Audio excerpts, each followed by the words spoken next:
train, tu veux tenter d'abord avec 2 pieds sur un... C'est le mien celui-là. Bon, dépêchez-vous là. On n'a pas toute la nuit, les gars. Je vais voir si... Allez. Allez. Si dans 10 secondes vous avez rien fait, je vous jure, je pars. Allez là. Quentin, celui-là. Oui. Ouais. C'est juste parce que comme ça, si je sneak, je le fais pas. Ouais. Tu vas sneaker. Non. 2 pieds, hein. Un double pied.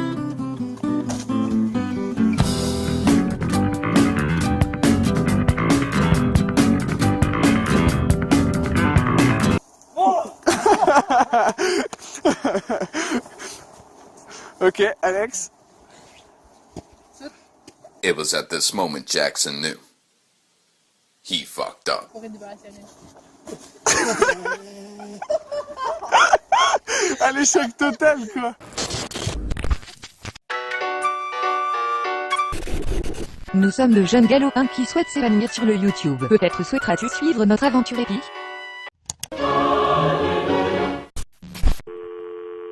Hey. Salut. Salut. Les gars. Hey. Hey.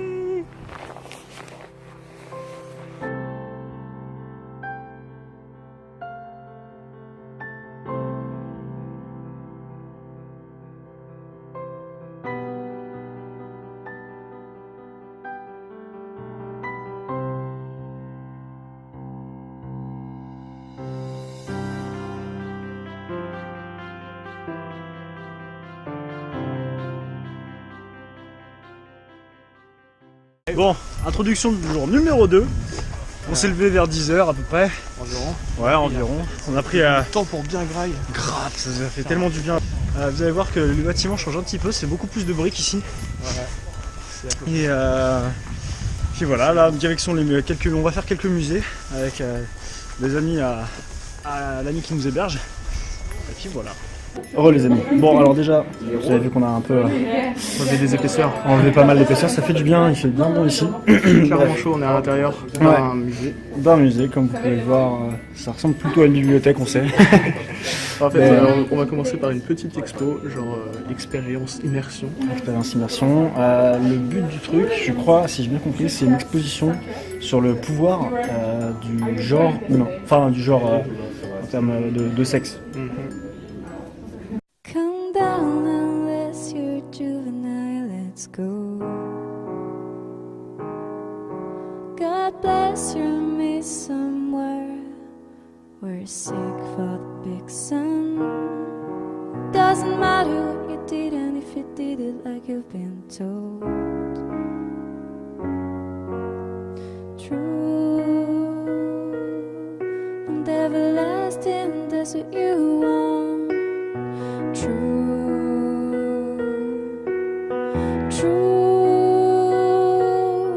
and everlasting, that's what you want. Don't say no, your breakfast tears are gone. Oh, on vient de sortir de l'expo, franchement c'était pas trop mal. Enfin, C'était vraiment intéressant. Moi, j'ai trouvé super intéressant. L'expérience était assez intéressante. Ouais. T'es vraiment immergé dans une espèce de salle où ils te mettent toute une ambiance et après tu te déplaces et t'as des télés qui font les discours. Quoi. Ouais, ça pouvait paraître bizarre au début, c'est ce qu'on Ouais, parce on s'est que- tous dit honnêtement que c'était super étrange comme façon de présenter. C'est assez bizarre. Ouais, carrément. Mais au final, c'est sujet à pas mal d'interprétations et c'est ça qui était vachement intéressant. Au final, ils ont essayé d'un peu, genre justement mettre, pas donner un point de vue forcé, quoi, de laisser un peu le truc ouvert. Je pense que c'est bien quand c'est fait comme ça. Ouais, carrément. Trip, I realized that too.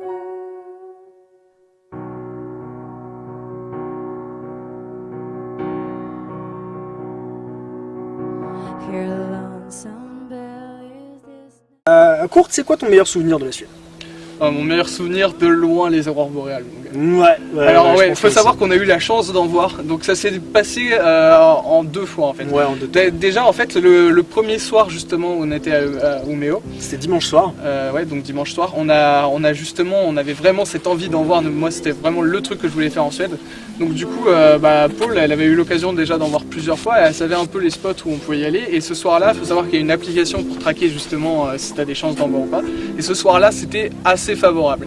Donc du coup on s'est mis en quête de trouver des aurores boréales Et on est parti, je sais pas, 3 heures au moins. Ouais. 3 heures on a dû dans rester bien 3 heures. le froid dehors. On a dû arriver vers Faut 19h, savoir on est reparti vers 22h. Il faut savoir qu'en journée, le froid il est très correct. On approche à peu près des moins 10, entre moins 8 et moins 10 quoi, à peu près. C'était à peu près les normes. Donc ça va. Par contre, le soir, par contre, la nuit, ça tape le moins 20. Ça descend vraiment Ouais, énormément. on tape dans du moins 20, donc même en étant équipé de parkas, etc., vraiment le froid rentre, et surtout aux endroits où on attendait. C'est-à-dire qu'on attendait vraiment dans le noir. On s'était posé sur le lac gelé sur lequel on avait été un peu faire les cons. On s'était posé à cet endroit-là parce qu'il y a des gens qui avaient dégagé un petit endroit sur lequel ils avaient fait un feu de camp. Ouais, ils avaient fait un feu de camp sur la glace, vous avez bien entendu. C'est-à-dire que les mecs, ils avaient carrément sculpté toute une espèce de base, c'est un espèce de creux. Et donc du coup, t'avais même des sièges en glace et tout, c'était vachement cool. Donc du coup, on s'est posé... Je sais pas si on a des images de ça, mais... Non, je crois pas qu'on en ait. Mais en tout cas, on s'était posé là, on s'est posé pour attendre à peu près une demi-heure, 3/4 d'heure à cet endroit-là. Et c'est resté au même endroit. Vraiment rester à pas bouger. Et c'est à cet endroit-là, ouais, vraiment. Parce que en fait, t'as l'humidité, tu vois, du lac et des arbres, etc., qui commence à rentrer dans la parka, quoi. Et c'est là vraiment que tu commences à cailler parce que tu bouges pas, tu restes dans le froid, t'as pas forcément mangé, donc du coup, forcément, en termes de réchauffement automatique, t'es pas au top, quoi. Ouais, c'est vraiment les extrémités en premier qui prennent vraiment cher. Je me souviens, les pieds, les mains, c'était vraiment à ces endroits-là où tu as vraiment froid de ouf. Donc après, comme le temps passait et qu'on n'en voyait toujours pas, on commençait vraiment à avoir froid, on avait faim parce qu'on n'avait pas mangé et tout, donc on s'est dit bon, on va bouger.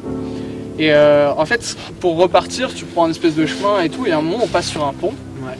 Et donc on s'arrête juste 2 secondes, il y avait, je sais pas, il y avait la moitié du groupe qui était devant, et on était, je sais plus, je crois avec Alex, et un peu plus en retrait. Ouais, et puis on regardait un petit peu l'extérieur. On se pose vite fait, on se dit ah c'est vrai que la vue sur ce pont elle est cool et tout. Et là on lève la tête, et qu'est-ce qu'on voit devant nous? Des aurores boréales. Alors du coup forcément on rappelle les autres, bam, on fait demi-tour. Donc Paul elle nous dit ouais faut qu'on retourne là où on était, si elles sont ici ça suit une ligne en fait, parce que ouais les aurores c'est une ligne en fait, c'est pas comme on le voit sauf dans le cas des tempêtes d'aurore boréale, c'est pas comme on le voit sur les photos où il y a des aurores boréales partout, que ça t'éclaire le ciel, le visage, etc. Non, c'est beaucoup plus discret que ça. Ouais. Et il faut savoir que ça bouge très vite. Donc du coup en fait le problème c'est que on pensait qu'en suivant la ligne on les reverrait vraiment mieux, parce qu'en fait là où on était il y avait un peu trop de lumière, donc elles n'étaient pas très fortes. Et normalement quand tu t'éloignes de la lumière tu les vois mieux. Sauf que du coup le temps qu'on fasse le chemin inverse, ça avait bougé et en fait on les a pas revus. Voilà, donc du coup après ça on est resté encore 15-20 minutes au même endroit, et puis au bout d'un moment on avait vraiment trop froid. On a fini par rentrer et tout déçu qu'on était. Au final on avait quand même fait un peu content d'en avoir un petit peu vu. Ouais, un petit peu, mais on était un peu déçus quand même. On voulait vraiment plus apprécier le moment, quoi, et c'est vrai que sur le moment on n'a pas vraiment apprécié. Bah non, vu qu'on a voulu dire que c'était un faux départ, faux départ. Oh, il est bon le réunion.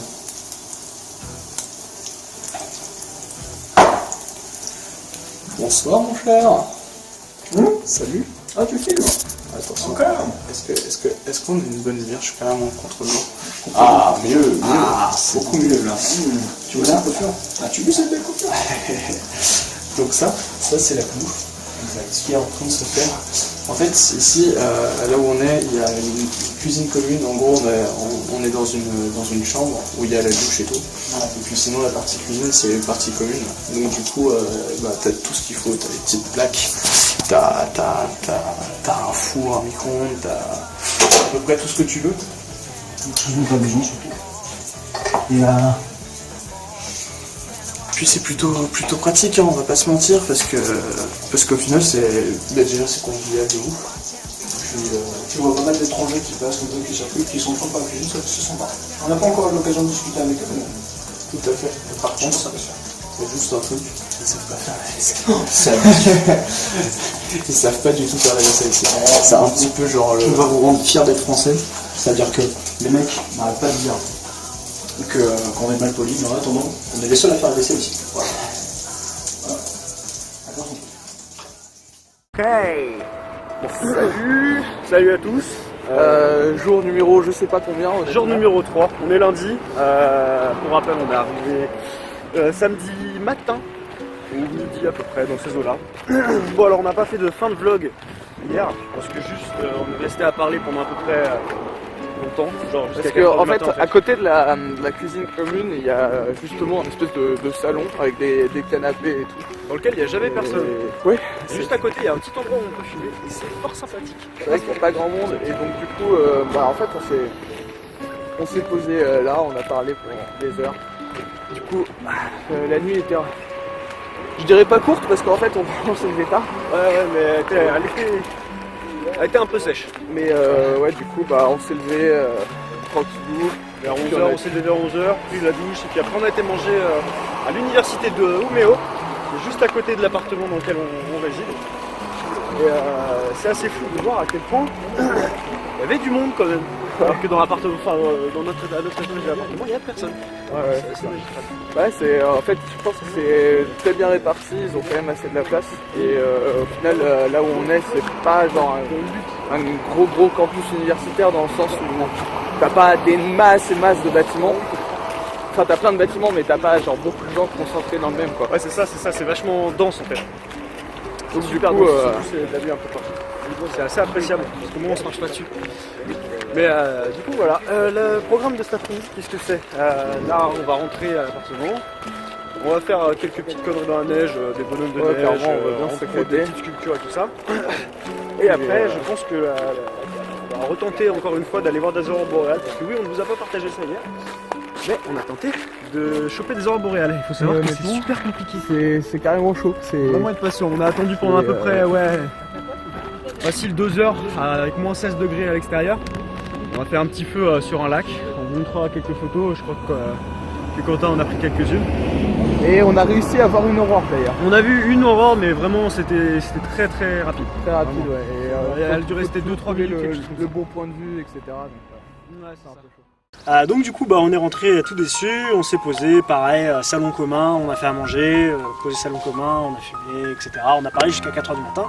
Et le lendemain matin, on s'est réveillé vers 11h et quelques, et on a été manger avec Paul à son université justement. On a été manger avec elle, et on est rentré juste après en attendant qu'elle termine ses cours, parce qu'elle était en semaine de cours. On a attendu qu'elle termine ses cours, on a été faire pendant ce temps des courses parce qu'on avait prévu de faire un grand barbecue en fait le soir. Ouais. Bon, c'est un barbecue en extérieur avec moins 20 degrés, c'est pas forcément Donc, du coup, le meilleur justement, temps. les pots en terre cuite là, qui sont prévus à cet effet, on s'est dit on va se poser là et tout, il y a des bancs autour, tout ça. Donc on avait prévu de faire cette espèce de grand feu barbecue, malgré le fait qu'il fait ultra froid, parce qu'on s'est dit ça sera quand même un vrai souvenir et honnêtement aucun regret de l'avoir fait. Ouais, carrément. Donc du coup après Paul nous a rejoint, on s'est posé un petit peu, on a parlé, ensuite on a été pareil faire encore des petites courses pour la nourriture, savoir à peu près ce qu'elle voulait manger aussi, etc.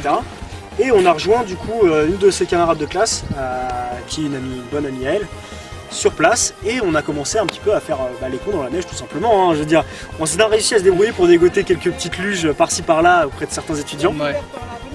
Du coup, ouais, on a réussi à avoir pas mal de choses. J'ai plus luge, puis on était bien équipés pour aller dans la neige dans tous les cas. On avait une espèce de, les tire-fesses et tout. Et on a dégoté un espèce de spot où c'est pareil, c'était un gros amas de neige. Ouais, c'était un gros amas de neige vraiment fait à l'arrache avec la déneigeuse et tout ça. Et on a transformé ça en piste de luge, mais de l'extrême. C'est génial. On a quelques ranches à la GoPro, je pense que vous allez voir ça, c'est vraiment cool. Vraiment cool. C'était une vraie soirée. Donc ça c'était le début de la soirée. Ouais. Parce qu'après on est resté à peu près 2 heures à faire de la luge à peu près. Ouais, franchement on a dû rester 2-3 heures à on rester est de la resté un luge. petit moment. Ouais, on est reparti, on a redécollé, il devait être 21h30 à peu près de l'endroit où on faisait de la luge. Du coup, ce soir, ce qu'on fait, c'est qu'on va retourner se poser sur le lac. Ouais, et faire du feu. Exactement, faire du feu, on va manger là-bas, on a prévu des patates, tout ça. Donc ça promet d'être plutôt sympa. Pour une petite indication juste comme ça, il doit faire à peu près moins 12, moins 13 actuellement. Et à mon avis ça va continuer de baisser pendant toute la nuit, donc voilà, ça promet d'être sympa. Et après on est monté jusqu'au lac justement, on est retourné au même endroit où on était, là où il y avait les pots en terre cuite justement. Ouais. Et on a commencé à démarrer le feu justement, mais là ce coup-ci, on s'attendait pas à avoir des aurores boréales. C'est-à-dire que vraiment on avait regardé, on s'était renseigné quand même un peu forcément. Et en fait, toutes les prévisions étaient. Quand on avait check, il disait ouais, ce soir aucune chance et tout. Donc on était vraiment très déçus, voilà, on était persuadés qu'on n'allait pas en revoir. Et il s'avère qu'on est arrivé, hop, on a porté toutes les bûches. On était en train de faire notre petit feu. On commençait à faire cuire les patates, les boulettes de viande, des trucs comme ça. Et voilà. Tout. Et c'était vraiment juste posé tranquillement. Et à un moment, on lève les yeux au ciel et devinez quoi? Des aurores boréales. Et elles étaient magnifique, génial. Et je pense que la sensation que tu as en le regardant, c'est pas vraiment descriptif. En fait, ça vraiment, t'absorbe. ça fait vraiment partie des choses que tu peux absolument pas retranscrire, que ça soit en image, en vidéo. On a un plan là-dessus, mais vous verrez rien. Et honnêtement, ce que ça procure comme sensation et ce que tu vois vraiment avec tes yeux, c'est juste incroyable. Vraiment, c'est le genre de truc qu'il faut voir. Il faut voir pour vraiment comprendre. Bon. Ah putain, on a. Ah, vite fait. Ouais, normalement on doit aller voir vite fait. Tu filmes là? Ouais, je filme, mais on voit plus rien. Ok, mais c'est pas grave, c'est pas grave. Bon, normalement on les voit pas beaucoup. Mais au fond là. On vous voit pas, putain, y a pas le flash, faut un flash. C'est pas grave, c'est pas grave. On doit nous entendre au moins. À peu près partout là dans le ciel. Encore de la batterie. On voit des aurores boréales. Alors, le bonheur. Le grand bonheur à présent.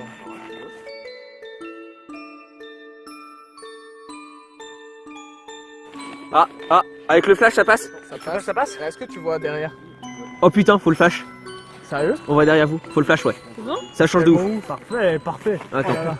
Donc voilà, bah, vous devriez les voir là. Ah, des petites aurores boréales un peu partout. Soufflez les gars, soufflez. Soufflez, ouais, c'est comme ça qu'on les voit mieux. Ouais.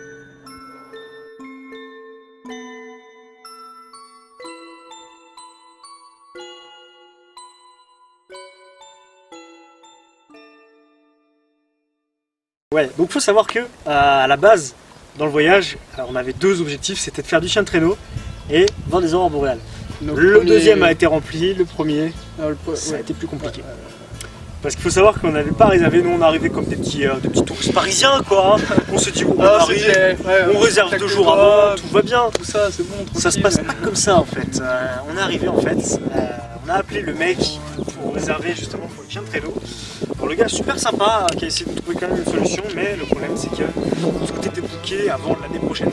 C'est incroyable quoi. Tous ces programmes étaient bookés avant l'année prochaine. Mais genre ultra booké quoi. Enfin, vraiment, il nous a dit qu'il avait vraiment pas de dispo. Comme le problème c'est qu'ils font des ils accueillent des gens pendant quelques jours, ils font maison d'hôtes, en même temps chien de traîneau, en même temps ils ont beaucoup de programmes et comme ils sont que 2 à gérer le chenil, on s'est fait un peu avoir quoi, parce que tout était déjà réservé. And go, we can't be 5 going. We're probably not going to do it. Yeah, I understand that absolutely. The only thing we can do with 5 or 6 or more people is a husky snowshoe walk. Surtout là, en gros, quand on a appelé, en fait, toute la semaine, ils avaient des gros clients qui avaient réservé pour la semaine entière. Ouais. Donc du coup, ils étaient ultra bookés. Après, le mec était ultra sympa, ouais, il arrêtait pas de trouver une solution, pas de chercher des trucs et ouais, tout. Enfin, il a commencé à nous parler d'un truc, il a commencé à vouloir nous construire carrément un truc exprès, un espèce de grande caravane quoi. Ouais, en fait, dans laquelle on pourrait se mettre tiré par les chiens. C'est, tu vois, le vrai chien de traîneau, genre où t'es juste avec le meneur et t'es dessus et tout. Il y en a un qui est genre posé dedans, l'autre qui est avec le meneur. Tu vois, vraiment le truc typique du chien de traîneau. Et sauf que lui, ce qu'il nous a proposé, c'est un espèce de truc où, en gros, au lieu d'être genre 2 maximum, on serait tous dedans, tu vois, et ça serait une espèce de ouais, c'est ça, de caravane. Enfin, pas de caravane, mais comment, de calèche. Calèche, ouais. Une espèce de calèche, mais genre à place des chevaux, bah, t'es tiré par les chiens. Et du coup, c'était pas forcément très intéressant. En tout cas, nous, c'est vrai que on le remercier, mais c'était pas, ça nous emballait pas trop. C'était moins ce qu'on cherchait. Salut à tous, début du jour 4. Il est quelle heure? Il doit être à peu près 15h. On est.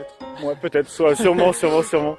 Aujourd'hui, on se retrouve sur le port de. Comment ça s'appelle déjà? Holston, Tredam, quelque chose comme ça en tout cas. Pourquoi t'essayes de donner le nom? On sait pas parler ça. J'avoue. Pour voir la mer gelée. Donc, du coup, on pensait pas que la mer avait gelé et pourtant, comme vous pouvez le voir, Quentin ici présent, là, ici, arrive à marcher sur la mer. Jusqu'à ce qu'il disparaisse. Moi, ça ferait un bon buzz s'il disparaissait. Cet homme se noie en direct.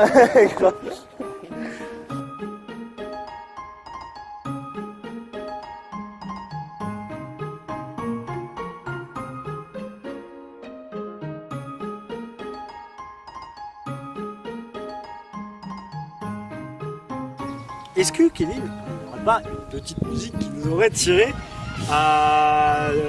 au travers de toutes ces épreuves pendant tout le voyage? Et alors il se trouve que en fait pendant le voyage on est tombé sur un mème qui a vachement explosé, c'est le mème Shooting Star. Shooting Star, ouais, le mème qui a vraiment. Et donc du coup, enfin ouais, là ça a été repris mais à toutes les sauces. En l'occurrence, le même en question, c'était un mème avec Mélenchon qui arrive et qui te fait un truc genre des nouvelles planètes, on y va. Et il claque des doigts et puis bam, le mème il part. I'm excited to announce today there are actually 7 Earth-sized planets orbiting the nearby TRAPPIST-1 star about 40 light years away. Des nouvelles planètes, on y va.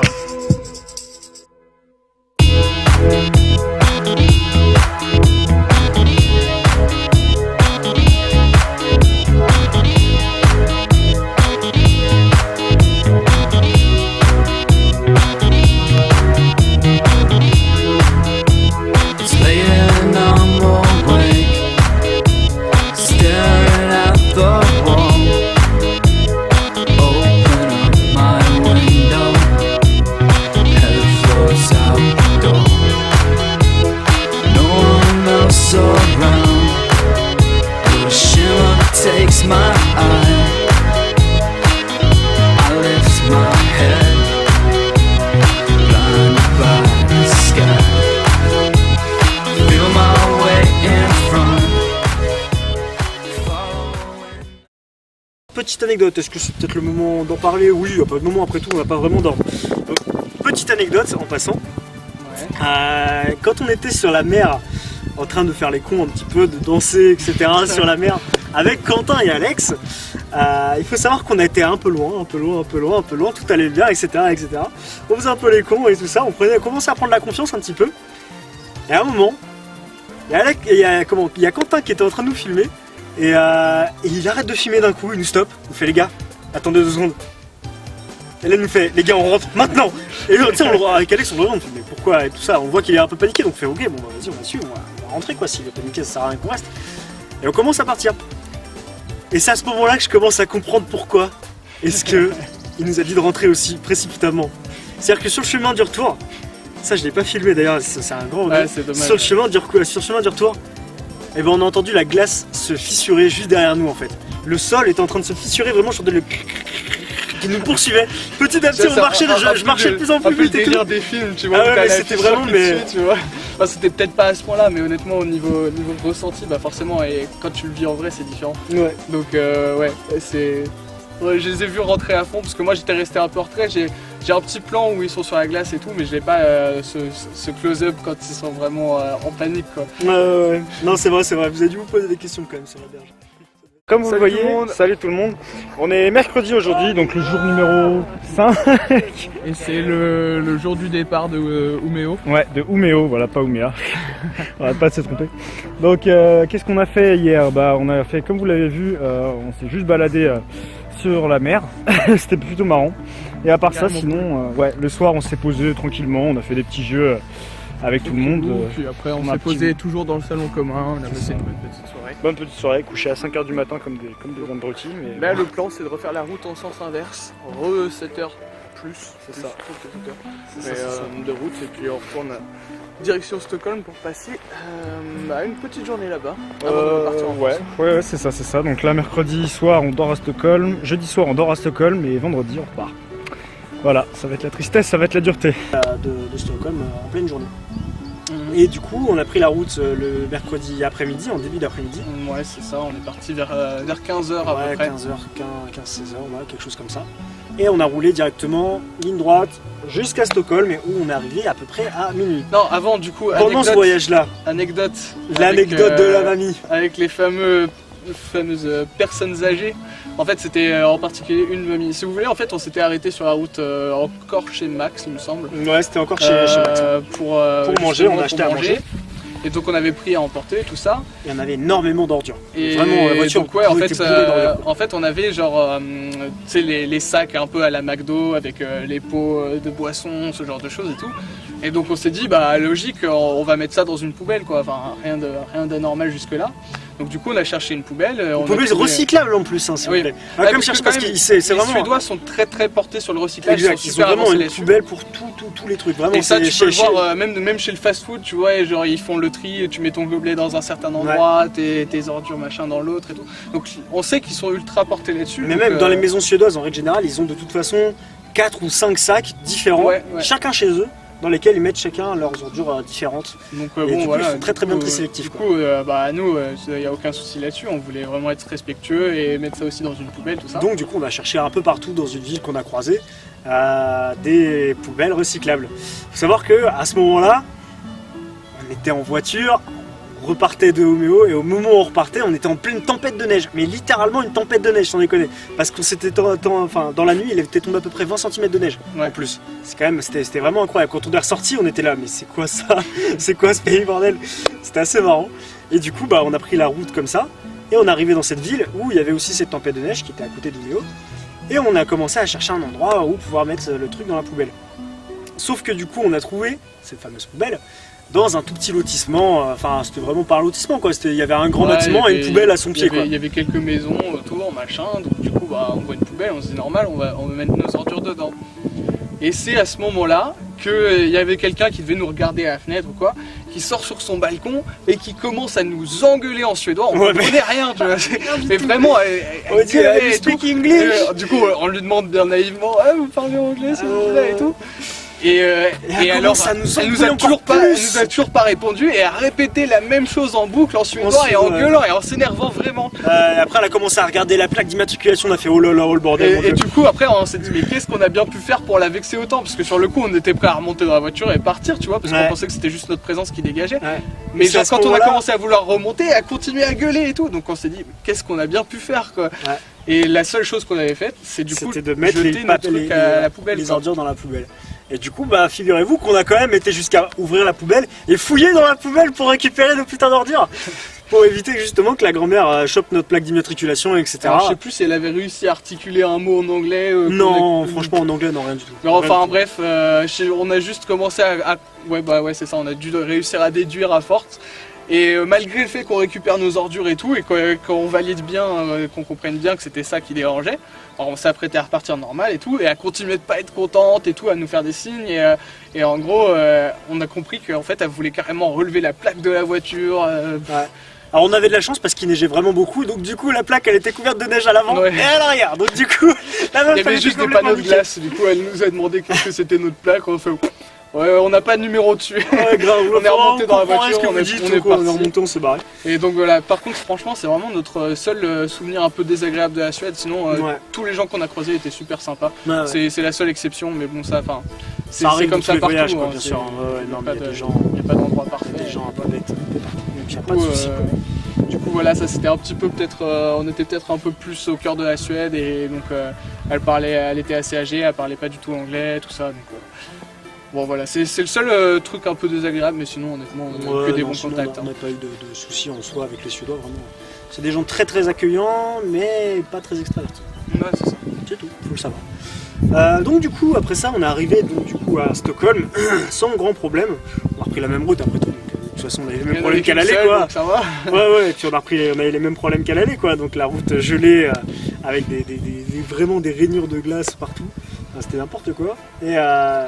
Et du coup, on a été jusqu'à Stockholm, à notre Airbnb.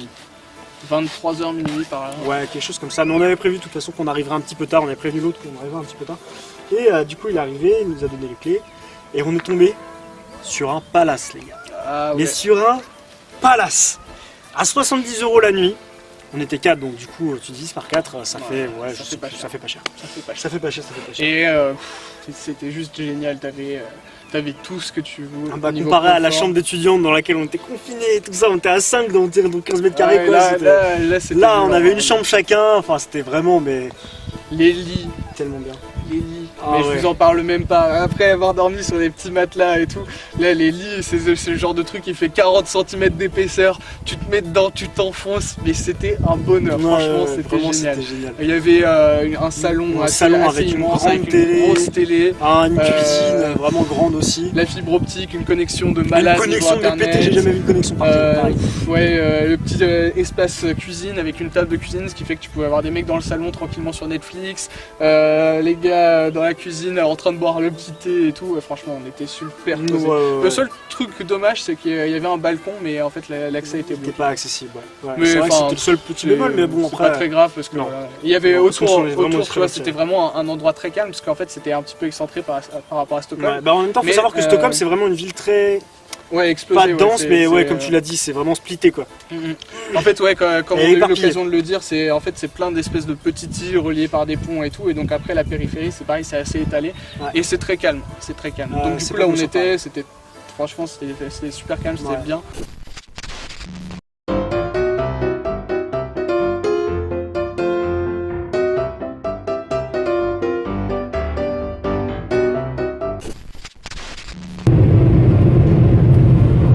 Alors là, ça se voit pas vraiment.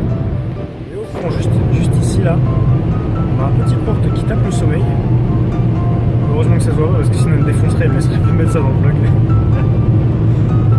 Et derrière, on a Alex qui tape la sieste aussi, juste là. Ouais, nos deux comparses, des faux copilotes qui nous laissent complètement faire la route entièrement tout seul. C'est pas beau à voir ça, c'est pas beau à voir.